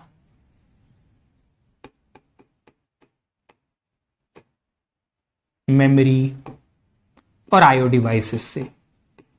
अभी मैं सिर्फ और सिर्फ एक पिक्टोरियल रिप्रेजेंटेशन दे रहा हूं बसेस का, एक्चुअल ऑर्गेनाइजेशन या एक्चुअल आर्किटेक्चरल डिजाइन नहीं बता रहा कि किस तरीके से सीपीयू इनसे कनेक्ट होगा, एक्चुअल में किस टाइप की बसेस एक्सेट्रा, वो बाद में बात करेंगे। अभी एक बेसिक सा आइडिया मैं देना चाहता हूं कि सीपीयू और मेमोरी आईओ के बीच में जो बसेस होती हैं 3 टाइप की होती हैं। एड्रेस बस होती है, डेटा बस होती है, कंट्रोल बस होती है। ये जो एक लाइन है ये एक सिंगल लाइन नहीं है, पूरी बस है। बस मतलब एक से ज्यादा लाइन है, यहां पे एक से ज्यादा लाइन है। एड्रेस बस की बात करें तो ये एड्रेस बस जो है वो यूनिडायरेक्शनल होती है, सिर्फ और सिर्फ सीपीयू से मेमोरी या सीपीयू से आईओ की तरफ जाती है। दूसरी चीज, डेटा बस जो होती है बाई डायरेक्शनल होती है, मतलब जब जरूरत पड़ेगी तो डेटा सीपीयू से यहां भी जाएगा, जब जरूरत पड़ेगी तो डेटा यहां से यहां भी जाएगा। अब जरूरत पड़ेगी कैसे? जो भी सीपीयू का कंट्रोल यूनिट बोलेगा वो काम होता है। कंट्रोल यूनिट ने बोला कि डेटा यहां से यहां जाओ, चले जाएगा। कंट्रोल यूनिट बोलेगा डेटा यहां से यहां आओ, आ जाएगा। अब आप बोलोगे सर ऐसा नहीं हो सकता कि कभी सीपीयू ने इधर से डेटा भेजा इधर से डेटा भेजा, दोनों के ऐसे कैंसिल हो गए। तो भाई साहब रामायण नहीं चल रही यहां पे कि 2 तीर आए क्या, इधर से आया किधर से आया, जी जी जी जी क्या हुआ, कैंसिल हो गया, ऐसा कुछ नहीं होता है ना। नहीं, कंट्रोल यूनिट जो सीपीयू के अंदर है वो पूरा सिस्टम को कंट्रोल करती है। इस डेटा बस पे कब कौन सा डेटा यहां से यहां जाएगा, कब यहां से यहां जाएगा, वो कंट्रोल यूनिट डिसाइड करती है। एट ए टाइम वो एक ही टास्क परफॉर्म कराएगी, या तो डेटा यहां से यहां जाएगा या यहां से यहां जाएगा। ठीक है, ओके। चलिए तीसरी चीज है कंट्रोल बस।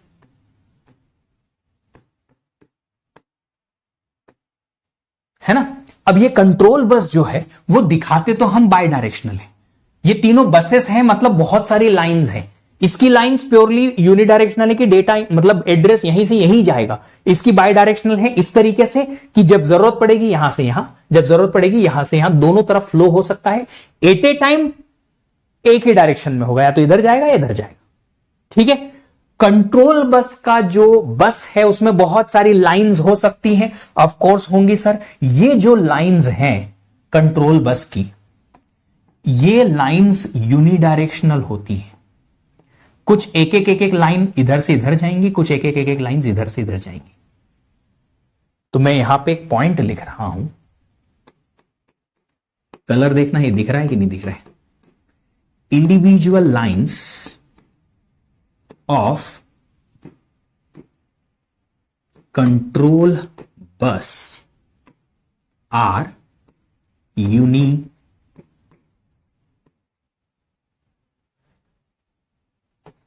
डायरेक्शनल। एक एक एक इंडिविजुअल लाइन जो होती है ना इस कंट्रोल बस की, वो डेडिकेटेड होती है and dedicated for one control operation.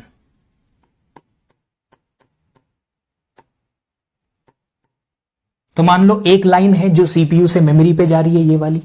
एक लाइन है जो सीपीयू से मेमोरी जा रही है, ये वाली। एक लाइन है जो सीपीयू से आईओ जा रही है, ये वाली। ये मेमोरी से सीपीयू जा रही है, ये मेमोरी से सीपीयू, ये आईओ से सीपीयू। इस तरीके से हर एक इंडिविजुअल लाइंस जो है वो क्या है, अलग अलग यूनिडायरेक्शनल है। और यूनिडायरेक्शनल का मतलब आपको अभी समझ में आ गया है ना, कि कुछ जो है वो एक जगह से दूसरी जगह जाएंगी, कुछ एक जगह से दूसरी जगह जाएंगी। हर एक लाइन अलग होती है। एक लाइन होगी सीपीयू से मेमोरी की तरफ जो बोलेगी सीपीयू से मेमोरी तरफ सिग्नल लेके जाएगी और मेमोरी को बोलेगी कि रीड करो। फिर एक लाइन होगी राइट वाली, मेमोरी को बोलेगी कि राइट करो। फिर एक आईओ की होगी रीड करो, आईओ की होगी राइट करो। आईओ से सीपीयू की तरफ आएगा कोई सिग्नल इंटरप्ट टाइप का कि भैया ये लो इंटरप्ट, कंट्रोल लाइन आती है वो। तो ऐसे अलग अलग अलग अलग लाइन्स, ठीक है। हर एक इंडिविजुअल लाइन अलग अलग यूनिडायरेक्शनल होगी। ये वाली लाइन अगर यूनिडायरेक्शनल है, ये सीपीयू से ही एक पर्टिकुलर डिवाइस तक कोई ना कोई सिग्नल लेके जाएगी और वहीं तक लेके जाएगी, रिवर्स में कभी नहीं लाएगी। इसका काम है सीपीयू से एक सिग्नल लेके जाना मेमोरी तक, इसका काम है सीपीयू से एक सिग्नल लेके जाना मेमोरी तक, इसका काम है आईओ तक लेके जाना, इसका काम है आईओ से सीपीयू ले जाना, इसका काम है मेमोरी से सीपीयू ले जाना। ऐसे अलग अलग जो कंट्रोल ऑपरेशंस होते हैं या कंट्रोल करने के सिग्नल्स की जरूरत पड़ती है, उनको एक एक लाइन अलग अलग इंडिविजुअल सिग्नल लेके जाते हैं। पर ये बाय डायरेक्शनल क्यों बताया, क्योंकि ये मिक्सड अप है। समथिंग लाइक हाईवे देखा है ना आप लोगों ने, जनरल कंसेप्ट बता रहा हूं, इंडिया का नहीं। इंडिया में तो क्या होता है, रॉन्ग साइड में 60 किलोमीटर की स्पीड से ट्रैक्टर भगाते हैं लोग, ऐसा नहीं होता है। बट एक हाईवे है, मान लो इस सिटी से होके गुजरता है, हाईवे सर इधर भी जाता है इधर भी जाता है, पर हाईवे इधर जाता है इधर जाता है, क्या सारी लेन में आप हर डायरेक्शन में घूम सकते हो? नहीं। इस हाईवे में कुछ लेन होंगी जो इधर ही जाएंगी, कुछ लेन होंगी जो इधर ही के लिए यूज होंगी, है ना। तो ये लेन इधर जा रही है, ये लेन इधर जा रही है। इंडिविजुअल लेन्स एक डायरेक्शन के लिए है, सेम यहां पे है, पर ओवरऑल जो हाईवे देखोगे तो बाय डायरेक्शनल दिखेगा। जी हां, वैसा ही कुछ केस है, ठीक है। चलिए, है ना। Maximum number of lines allowed in computer बस, कंप्यूटर की control bus depends on your architecture design. आप आर्किटेक्चर डिजाइन में बताओगे कि कौन सा कंट्रोल सिग्नल जो है कहां से कहां जाएगा और क्या क्या करवाएगा, बस उसके बेसिस पे हो जाएगा। कोई मैक्सिमम का लिमिट नहीं है। तुम आर्किटेक्चर डिजाइन करो, उसके बेसिस पे जो रिक्वायरमेंट है बना दो। कोशिश करोगे ऑफ कोर्स कि आप डिजाइन ऐसा करो जिसमें कम ही लाइंस लगे, कम लाइन में वही काम हो जाए जो आपका चाहिए, आपको जरूरत है, तो अच्छी बात है। चलिए, अब आगे बात करते हैं सिस्टम बस के बारे में और थोड़ा डिटेल में। ये सिस्टम बसेस हैं जो मैंने अभी थोड़ी देर कहा। एड्रेस बस एड्रेस लेके जाएगी, डेटा बस डेटा लेके जाएगी, कंट्रोल बस जो है कंट्रोल सिग्नल्स यहां से यहां लेके जाएंगी। हमें यहां पे एक पॉइंट जो मैंने अभी थोड़ी देर पहले बोला वो लिखना पड़ेगा। Data bus can transmit data in both directions, but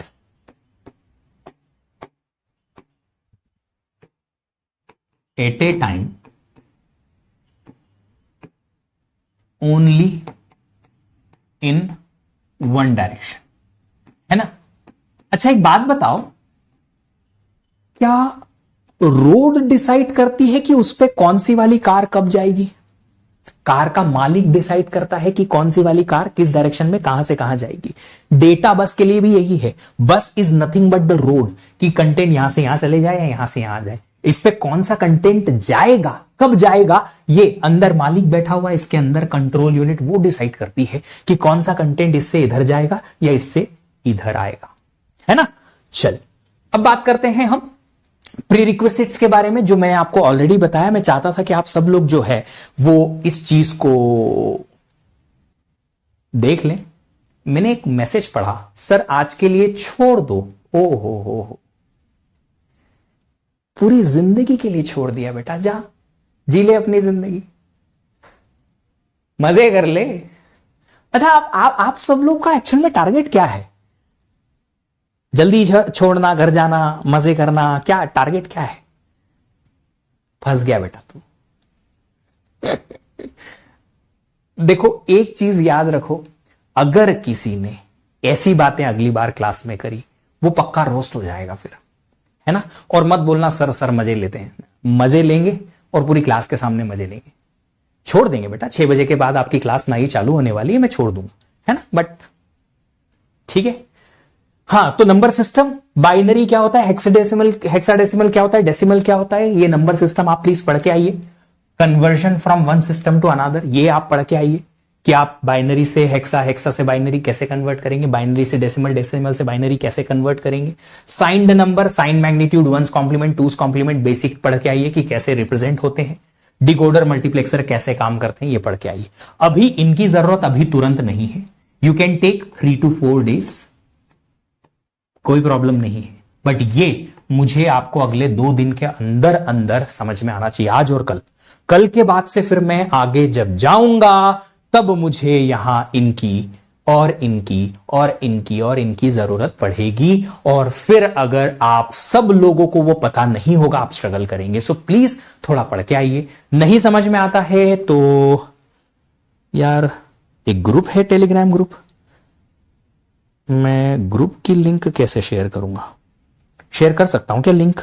I don't know how, but मैं ऐसे ही बता देता हूं कि आप लोग कैसे सिलेक्ट सर्च करेंगे इसको। विश्वदीप सर PW के नाम से है या t.me/ अरे विश्वदीप सर ये है, टाइप करो मिल जाएगा टेलीग्राम ग्रुप में, आ जाओ, है ना। फिर उस ग्रुप को ज्वाइन जैसे ही आप कर लेंगे, वहीं पे आपसे डिस्कस करेंगे। और ये ग्रुप जो है ओपन ग्रुप है, कोई भी ज्वाइन कर सकता है। आप लोगों के साथ में वहीं पे टेलीग्राम लाइव पे जाके आपके डाउट्स भी देख लूंगा। अच्छा, एक चीज और है, मेरा मानना यह है कि स्टूडेंट्स को अच्छा कंटेंट के साथ में एक अच्छा गाइडेंस भी चाहिए।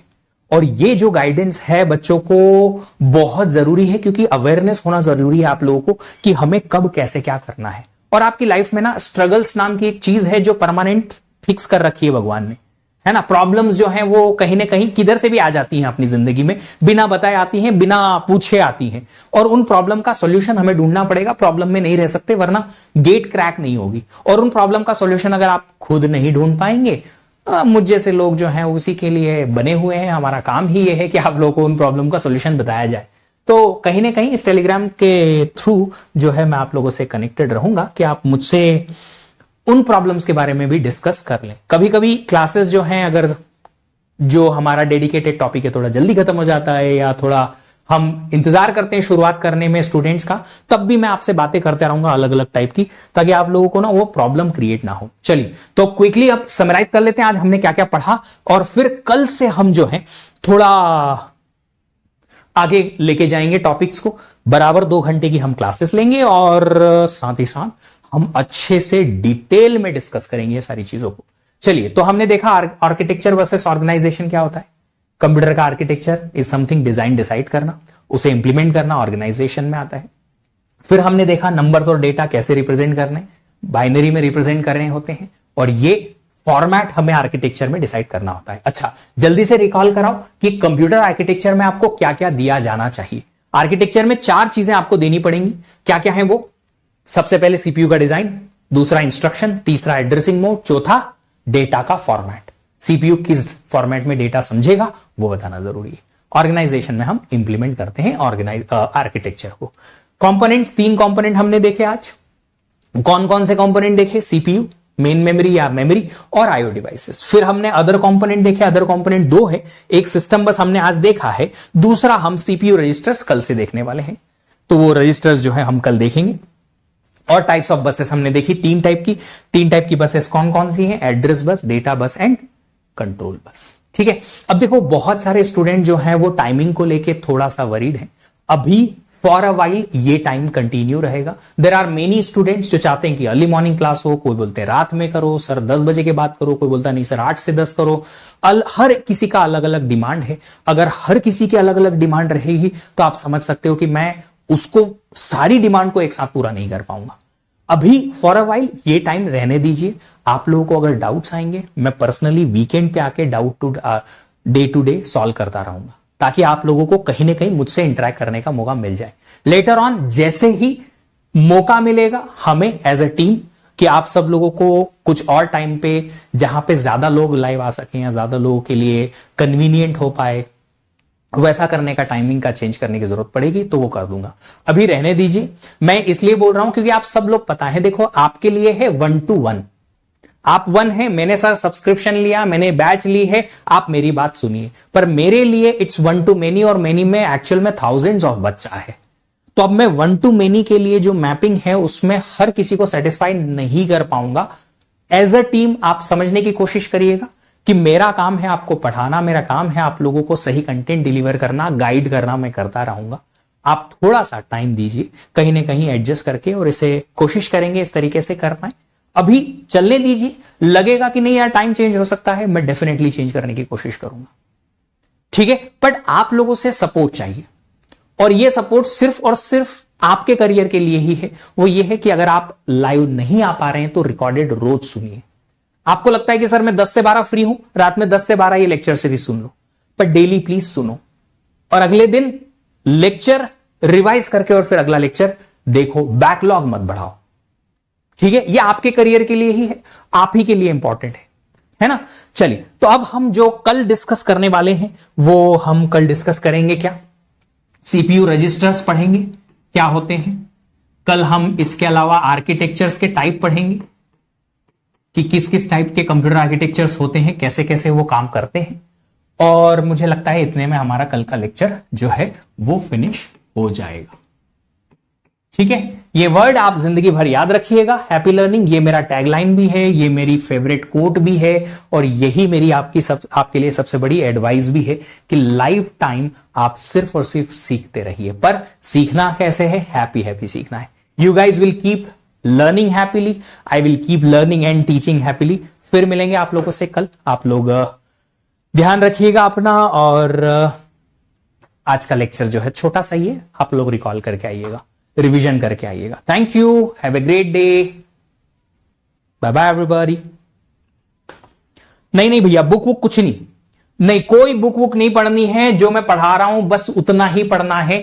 क्वेश्चंस मैं डीपीपी दूंगा, पीवाईक्यूज जो है उसके सॉल्यूशन तक भी आपको पहुंचाऊंगा।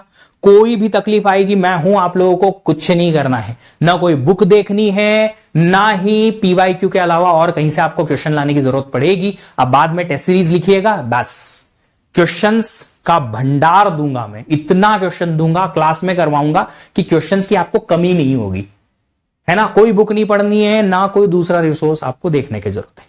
इसका वेटेज जो है वो 8 से 10 मार्क्स का है, कभी कभी 11 मार्क्स भी हो जाते हैं।